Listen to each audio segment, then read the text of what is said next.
There we go. What's going on, brother? What's going on, Eric? Ripper.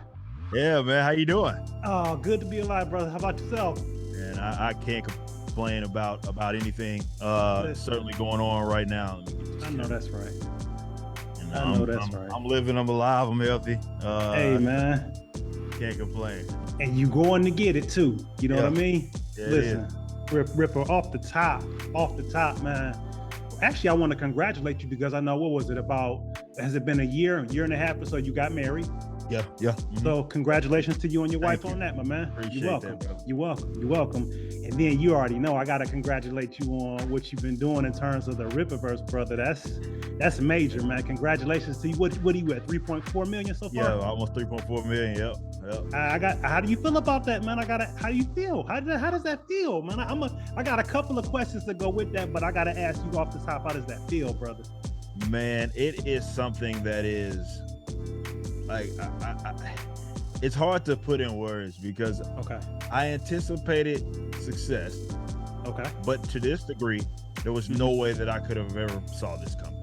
Not even anything close. I had a realistic view that, hey, these guys are going to come out and support my work, but to see the waves that these guys came through and supported this, and the enthusiasm that we saw initially, like, I feel great, but it's still like I'm still processing this in real time. Okay. Because like I said, I just never thought that it would get this big this fast. Okay. So it's a good problem to have. You know, my business basically, scaled up 100-fold in a day. You know what I mean? It was like I had to adjust. Okay. And we've been rolling with the punches, and yeah, but if I'd be lying to you if I was like, yeah, I knew we were gonna get something. No, I had no idea. But see, listen, the thing about it is you had an expectation, you had a good positive expectation, and I mean, and look at what it has manifested thus far, man. I mean, hard work and that consistency, and I mean, in this day and age, people are looking for something real, man, something genuine, and you come from a real and a genuine place, and I believe that plays a part as to why it grew the way that it did. And I have to say thank you, not only on the behalf of the people that you've encouraged, the many people you've encouraged, I mean, myself included, because it's like, it's one thing for something to be happening and we don't like it, or we complain, or we express displeasure about it. But brother, you expressed how you felt on a consistent basis, and you did the work, man. And it's like, that's what it's about, man. You express how you feel and you do the work, man. People want stuff, but they're not willing to work for it. They want the benefits of things, but not the responsibility. And thank you, man. Thank you for that. It's just very encouraging, again, for your supporters, myself included as a supporter. I appreciate it, man. It's encouraging, man. It's like, you know what I'm saying? You work hard, and this is what happens. You work hard, Eric, and this is what's happening, man. So thank you, brother. Appreciate that so much, and it is certainly a testament to it, because, and I'm a workhorse. This is what I do. Sure. Like it's early nights, early mornings, late nights, and I have no problem going through that sort of process. And to even get it off the ground to the degree that we got it off of took a lot of work. Between the startup of getting my lawyers involved, making sure all of the stuff that we were, we wanted to make sure that we were doing things the way to not run into issues later on. And then, from the artwork of the book and the business structure and getting a warehouse, because we wanted to do our own kind of fulfillment and distribution. Like, this was something that was like, it was very difficult, you know what I mean? And I worked very, very, very hard. I mean, people have seen videos of me right now, even though we've scaled up, they see me working in our warehouse. You know what I mean? Like, it does take a lot to get in that, to even position yourself in a spot to where people can then see it and then like want to support it, like that in itself was a process, you know what I mean? And you don't get that way, and you don't sustain it unless you continue to work hard. And to me, the fact that there are people, and I mean this sincerely, that there are people that are inspired, it means a lot to me, because that's what it's about for me. Like, I sat out there to do something that I knew was going to be a risk. I took it, and I hope from that there are other folks, just from an entertainment perspective and a business perspective, that can take that model, make it unique to them, tailor make it, and then they see greatness as well. So, I love to see that there are people that respond, say, hey man, I'm feeling really inspired. I saw what you did. I'm doing my own thing over here. And sometimes it's not just art. It could be anything. You know what I mean? It's just like whatever it is that they're doing, maybe I guess it's art in their own sense, but it's something that they're doing, and they're looking at it like they saw this and maybe they were putting it off for a while, and they said, you know what, I'm picking it back up. That's just from a real world perspective. That's real, and that's what it's about. You know what I mean? For me, I've never been one of those guys that feels like I need to be the head honcho. I need to be the guy that's at the top. I don't care about any of that. I'm blessed to be in the position that I'm in, and I recognize that. But there's going to be somebody that does what I did and or something similar and do it better, and I welcome that. I welcome that, and I hope there's other folks that can get out there and be great. Yeah, I can guarantee you, brother, you gonna have some people on your shoulders, my man, in a good way. Trendsetter, it's funny, you're a musician, you have the band, content creator, now a comic book company owner, comic book creator. It's like, Ripper, you're not just any of those. It's like you're creative. You know what I mean? It's like from all of those things come creativity. So what now? I know before the agendas and different things started happening with the mainstream comic book companies, you were a supporter, a fan. At what point was it when you started seeing them make that turn? Is that when you started feeling like, you know what, man, I want to start creating myself? Or is this almost like a childhood dream come true that you finally, that you're able to make happen? What was the origins of you wanting to create this company? It was for sure the latter. Like, being completely honest, being a comic book lifer, yes, I had dreams to maybe want to write or do something creatively with a Marvel or DC. Like, that was something that I if it happened, it happened, but that was something that was on my mind. I think for a lot of comic book creatives, that was something that they just wanted to maybe do, right?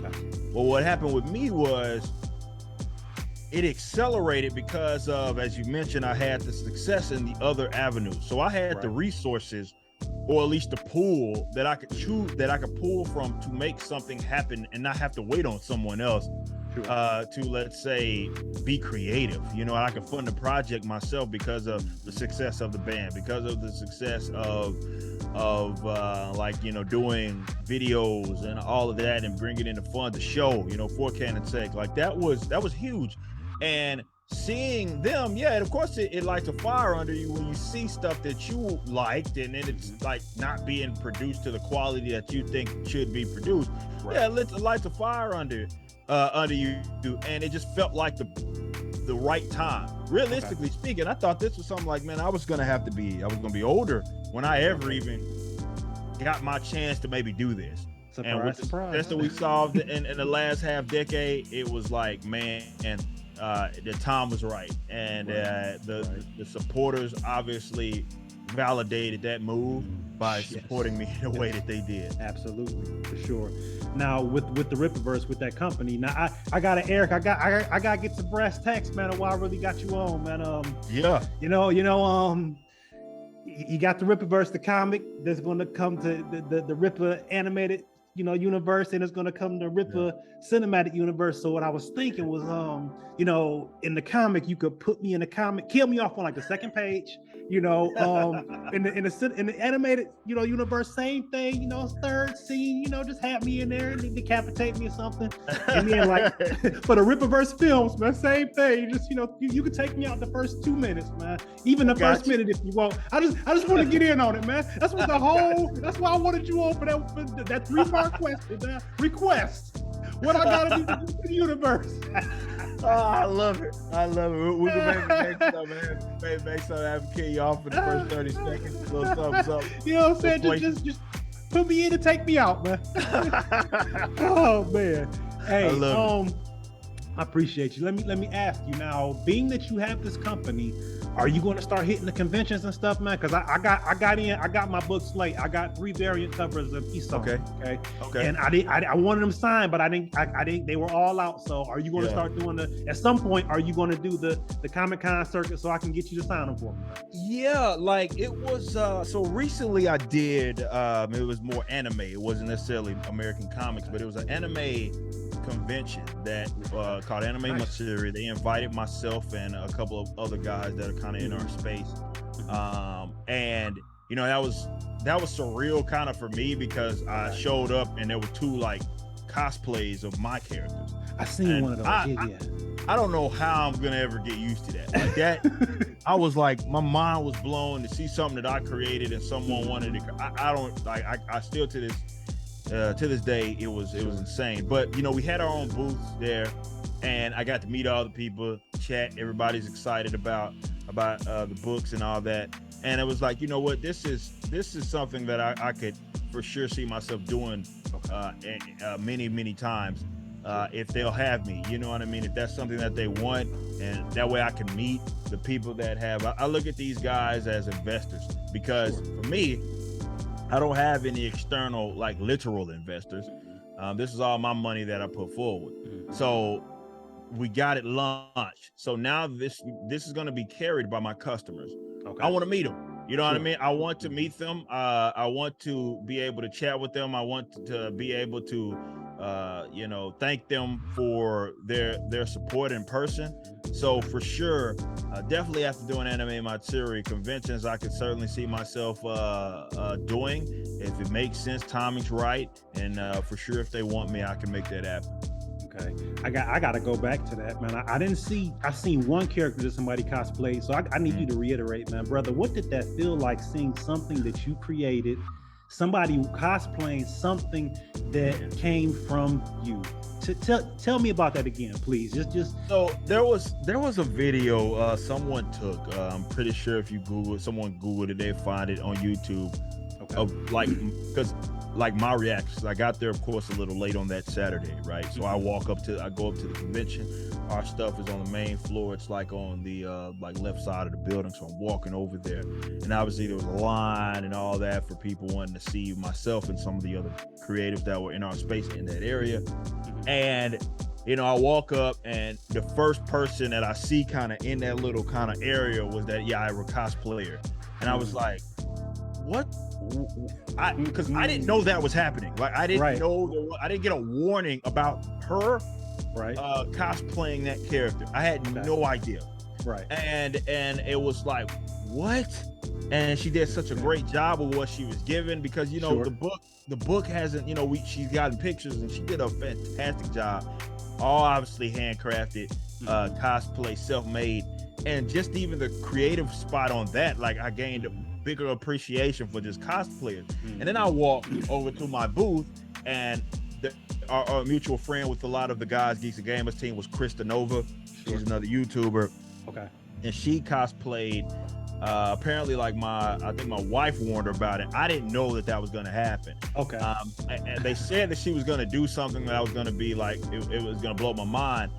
There, but I didn't think nothing to that degree. So she comes around from the back of my little board or whatever that you want to call it, with like my face on it, and she comes around, and then she's in a Yaira cosplay, and I was like, man, what in the world? And she you know, she was telling me how, you know, she like it was hand sewed, she didn't use a sewing machine, and she did all that. I'm like, wow,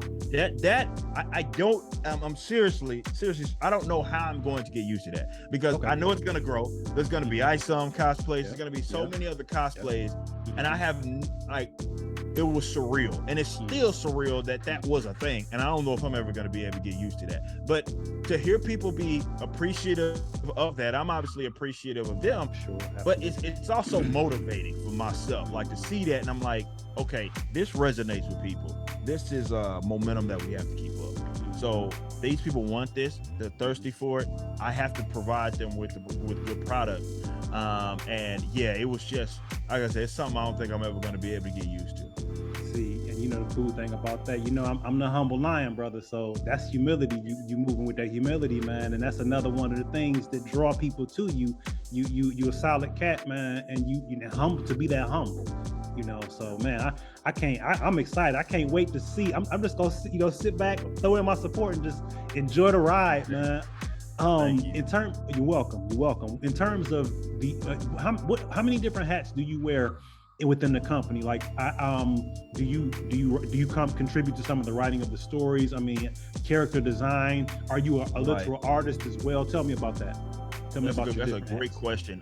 So obviously all the business stuff, that was all manned by me initially, and the conceptualizing the ideas for the characters, that was all me. Now obviously I'm the writer of that. I wrote the whole story.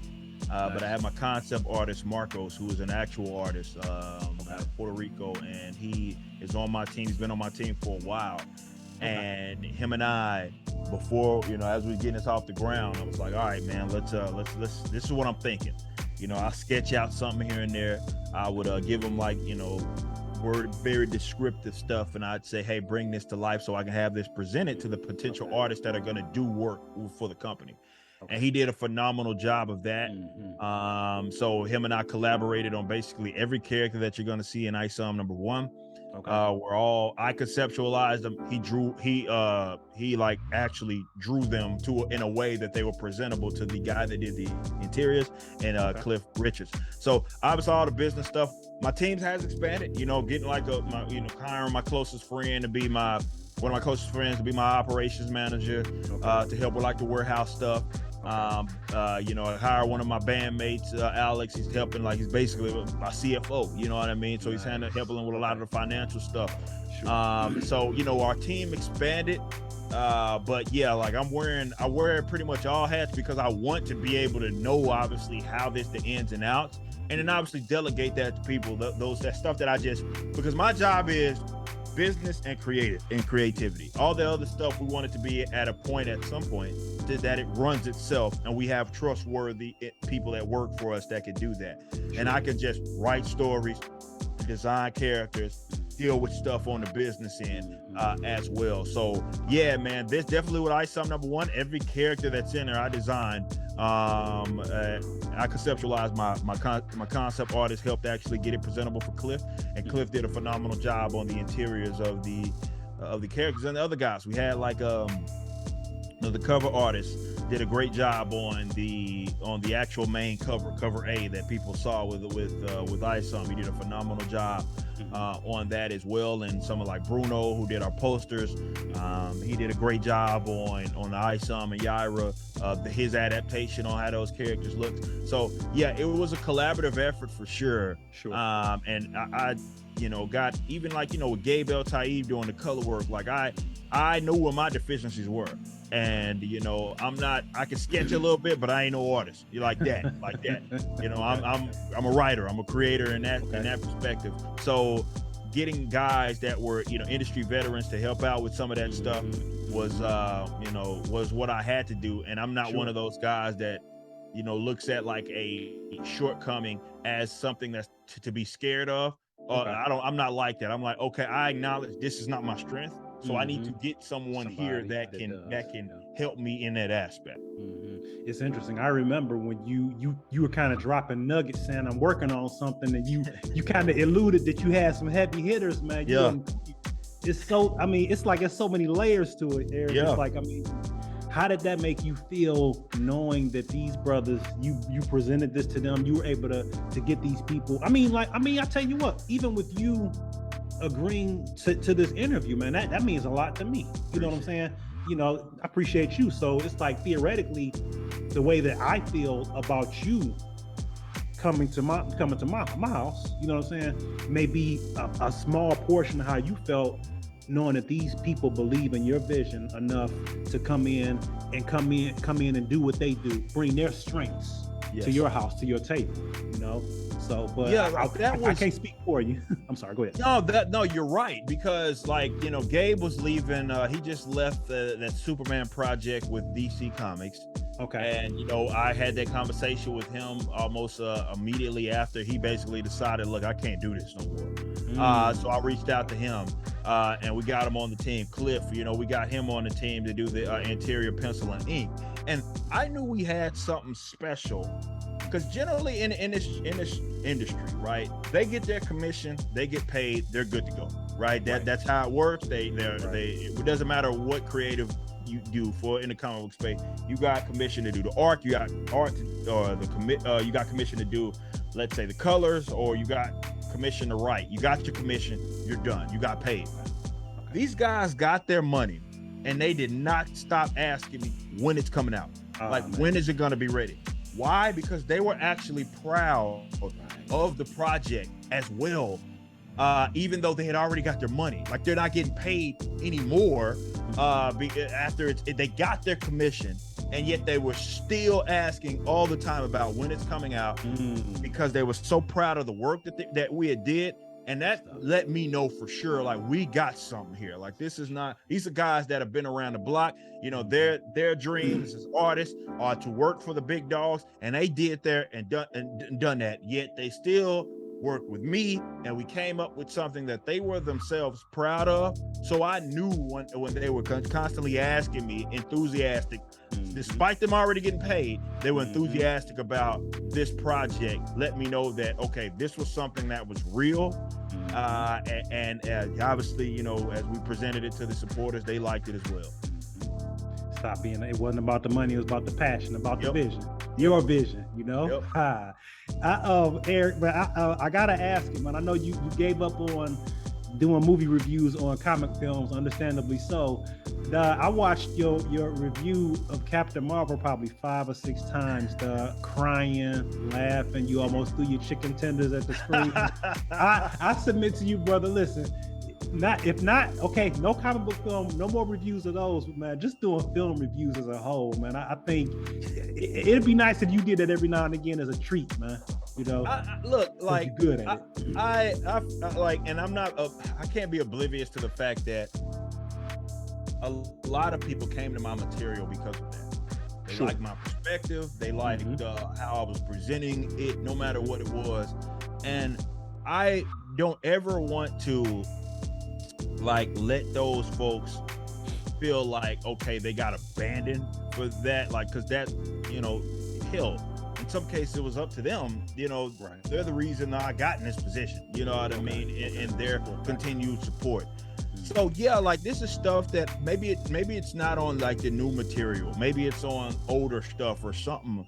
I would love to every now and then give those people something, because like I said, doing those reviews, like you mentioned with Captain Marvel, my Supergirl review, like, those are like, I got 1 million views on that Supergirl video. Like, that was what blew the channel up, you know what I mean? So with the comic book stuff, so it's like, I'm not oblivious to that. And, you know, granted, I got my own stuff and I want to continue to focus on that. I would certainly love to like, do other forms of reviews, because like, people came to me for that reason. And the thing about it, Eric, is because you are a creative, you offer a unique perspective, similarly to how myself as a martial artist or my peers as martial artists, we watch films differently than what someone that is a normie, as you would. You know what I'm saying? So I think that adds another level of depth and enjoyment to when you were doing the movie reviews, because it's like, this brother's a writer, he know what he's talking about, he's picking it apart. You know, I tell you what, man, what had me laughing was when you were on that live stream. It was you, like, three, four of my favorite freaking in this space creators. It was the Critical Drinker and Mr. H, man. I was like a little kid listening, man. Oh man, it really was, man. That was good stuff. Yeah, and both of those guys are talented. Obviously, you know, with Critical Drinker being a writer as well, you're completely correct on that. It's like, it does offer you a different perspective. And for sure, that's something that, even for the different kind of content, I talk about this all the time with, like, Star Wars, right? Like, I'm what would be defined as, like, a Star Wars normie, but I love watching other people that know this stuff, like our friend Ryan. They know this stuff like the back of their like I know Marvel, DC, and writing in that space. They know that. So I love watching their videos because that's people's and their expertise. Being able to analyze stuff in ways that I couldn't even fathom because that's not my expertise. Just as a creative and as an artist, like I appreciate that. I appreciate that so much, and you know, I understand that I can do that for other folks, like with me being knowledgeable on comics and all of that. So I certainly understand that perspective of the supporters that like, hey, we value your position on a lot of this stuff because of your background in it, and you know, you may see things that we don't see, and they like to hear that perspective because and I understand that because I like to hear that from others that have expertise and stuff that I'm not necessarily the most versed in. Absolutely. Now, with the different videos that you did, and I got to go back to the Captain Marvel review, you had a song playing, a track playing in the background, man, and it was fire. And was that your music that was playing? I can't remember if in that Captain Marvel video, if that was mine or if it was something else. But yeah, oftentimes I would use some of our own stuff. Definitely with our band, you know, you hear like instrumental or something like that. And like even some of my outros or something, like we're often like my guitar, the guitarist and backwards in my band, he would do some of that stuff. But I can't remember in that one if that instrumental was like ours. I can't remember. I watched that video a couple times and purposefully at the end went through the credits hoping that you had something in there for it, man. I can listen to that when I'm lifting weights, man. I mean, it was hitting, you know what I'm saying? Yeah. And actually shifting gears, you do you train martial arts at all? Have you trained martial arts? Yeah, kickboxing. You know, I mean, that's what I grew up doing. I picked up kickboxing, both in like doing American stuff and Muay Thai, as an adult. But you know, I grew up in that circuit, like actually boxing for a little bit. So never got like into like any like other traditional like martial arts. But boxing, and I picked up kickboxing. I was like, hey, I've been boxing all this time. Why don't I throw some kicks in there? And as an adult, I kind of learned how to, you know, do all of that stuff. Hell, up until probably I was my late 20s, I had never probably thrown a kick in my life. But I was like, hey, let's give it a shot. And yeah, I got versed on that. I was taking classes and stuff. But yeah, the boxing was always my thing. Okay, so even to this day, still, if nothing else, you still train boxing? Oh, 100%. 100%. That's my goal. It's still my go-to to this day. You know, I go to the gym. I'm like, hey, I wanna, you know, do some bag work, all of that sort of stuff. So even if I don't have like a trainer or something like that, it's something that I like to do. That's funny that you mentioned boxing. My good friend in California, Javier Mackay, Grasshopper. He's a martial artist head, man. He came out the womb doing martial arts, and he was actually teaching me on Zoom to do boxing. You know, I trained boxing informally when I was a kid. From looking at the guy in the picture of an encyclopedia, how to hold my hands, you know what I'm saying, and then watching documentaries. So when you said bag work, it kind of rung in my head because he was just asking me earlier today, you know, yeah, man, you make sure you're getting some bag work in, you know, just that encouragement. You I remember you saying a while ago, I think you played ball. I don't know if it was in college, and you said at one point you were pretty big. You look pretty lean now. Yeah, I'm lean. I'm lean. I'm about as lean as I've been in a long time, to be completely honest. I went to college, a track and field athlete, and you know, I was a sprinter, obviously, and so I did 100 and 200. Like I left college probably at like I was way too big, to be honest. I'm probably like almost 220. At that. How tall are you? I'm about 6 even. So I was pretty big to be running. I was basically built like a freaking running back doing 100 and 200. And I was way too big at that time. I had my strongest year at my junior year of college. That was when I broke Texas A&M Corpus Christi's 100-meter school record. I still have it. Wow. Still have it. And I broke that. I was probably like closer to probably 205 kind of ish then. And yeah, I blew up even like before I picked back up boxing or kickboxing, and while I was doing it every day, like right now, I'm probably as light as I've been in a long time, man. What you tipping the scale at the moment? What do you weigh? Probably it's been a minute, but I have to be probably like probably close to 205, 208. Okay. Like that's probably where I'm at right now. Because I surprised myself when I got on there. I had a hip injury. This was probably it was I had to get this injection. And you know, they weighed me and I was like 208, and I was like, that's the lightest I've been in forever, man. Oh man. But yeah, so I and the crazy thing is, I was working out more than what I had ever worked out, and generally it had been the opposite for me. Usually if I'm doing a lot of lifting as well as like doing whatever I'm doing cardio wise, I'm usually up there. But man, I shed so much. But yeah, like right now I'm as lean as probably I've been since my like junior year track and field in college. Okay. Now, is this the weight that you are right now? Is this how you want to ride it out? Is where you comfortable? It feels good. To be completely honest, I probably can tack on another 5 and solidify that. But like, to be honest, as much as I'm like, wow, I was surprised to be there. This is probably where I should be, to be completely honest. To be able to maintain, I'm a runner, man. So to be able to be like where I feel like, okay, I could go sprint and I'm at my fastest. And at my strongest in terms of speed endurance, this is probably where I need to be. Okay, that'll work. So you said a runner, so you still run to this day, man? Oh, still to this day, nice. Doing a lot of sprint work, like interval kind of sprint interval training. It's stuff that I cannot get away from because I don't know how. It's hard for me to work out any other way because I did that. Like I did that up until I was 23, 24 years old. That's the only way I know how to kind of do it, in addition to kicking and punching bags. Right. So I love and it's a nice balance now doing that. Like, hey, I'll do some bag work here and there, and then to be able to like, go do some sprint interval like training is or like even like high intensity stuff, like where I'm like always going, and I think that's just where I need to be. I'm not, and to be fair, I've never been that guy that work out and kind of like I'm taking longer breaks in between. Like I honestly can't do that. I got to be like going. Hey, what kind of training will work? The training that you'll do. What kind of food will work? The kind of food you'll eat. You know what I'm saying? That's what they say. Yeah. The rhino, the bodybuilder. Think about a time in your life when you were going through. It could be any age. You could have been 5. You could have been 15. You could have been 22.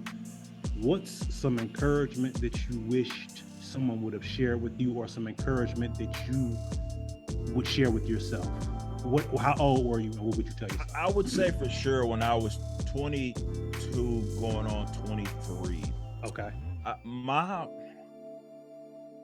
I think that I was on pace, considering my growth in track and field. I was on pace to do something even better than what I did. I should have left Texas A&M University, Corpus Christi, with the 100-meter record, with the 200-meter record, with the 60, with the 55, and if I wanted to, I should have walked out of there with the 4.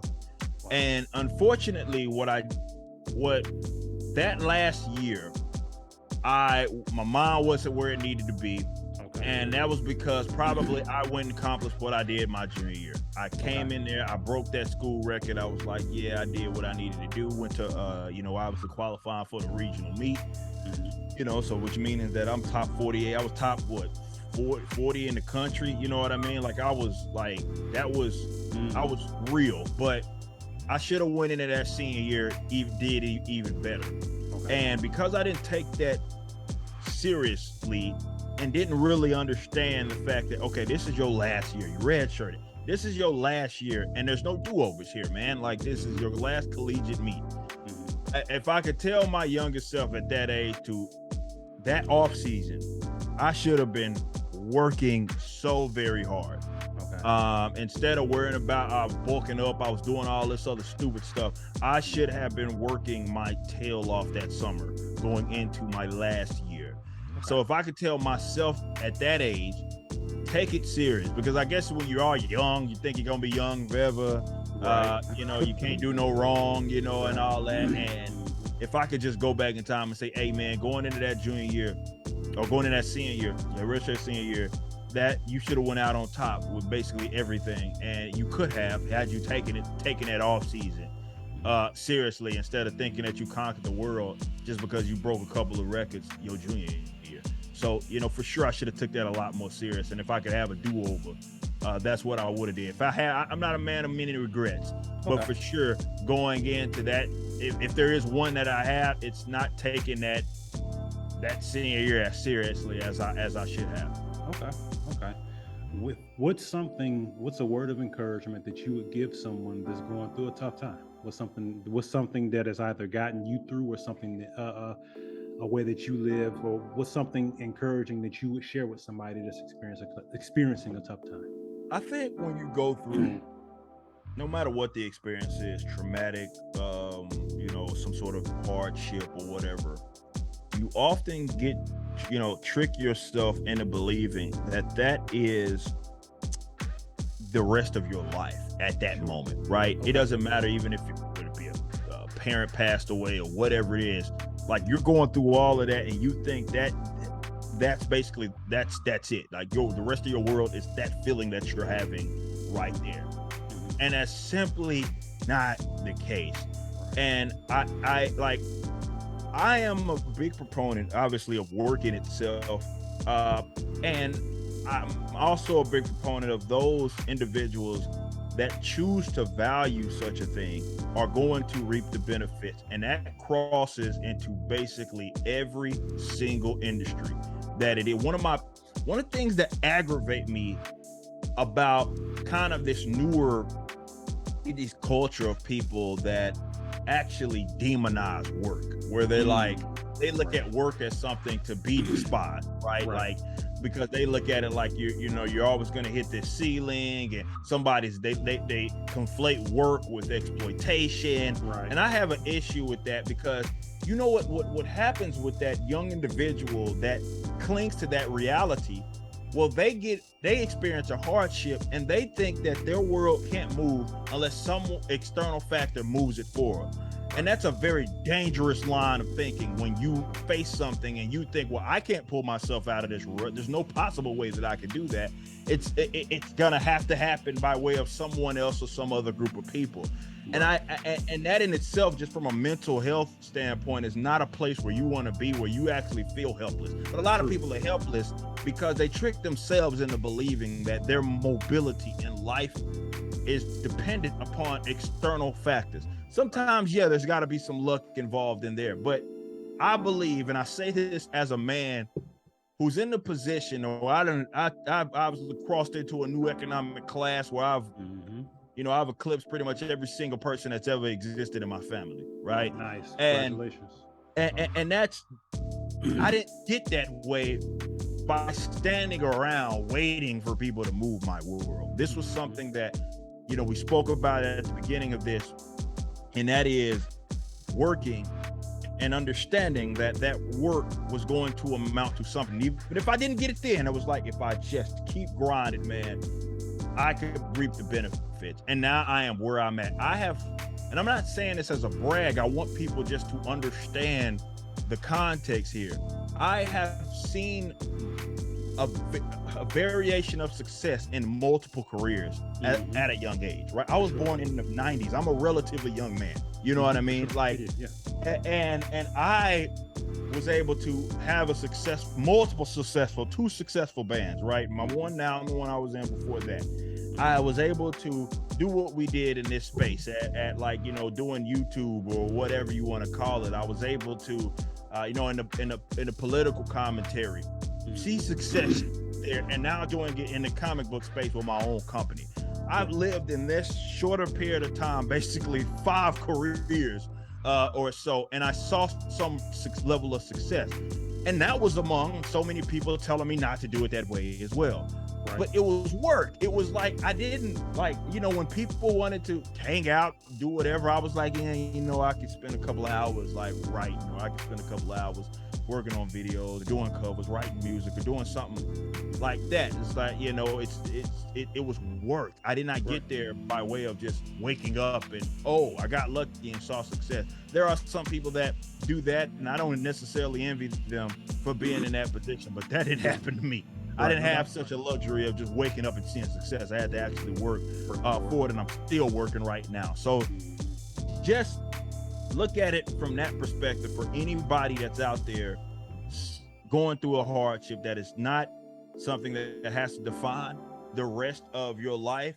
But in order for you to get out of that rut, it's going to take some sort of thing within you that only you have. That nobody else can instill that in you. Really, that's just something that you're going to have to engage within your own self. But don't look at that as something as a negative. Look to that as something that's a positive, because you look at it, if you do look at it from this perspective. Hello. Oh my gosh. Special thank you to Eric July, Young Ripper, for taking the time to have a really good conversation with me about what he has going on, to say the least. Thank you very much, good brother. I appreciate you. Folks, you would not believe the interview ended abruptly. We reconnected to end the interview correctly, and I forgot to hit the record button. Eric, I apologize, man. Folks, I apologize. It will not happen again. Hope you guys enjoyed the interview as much as Eric and I did. Take care of yourselves, and I'll see you next time around.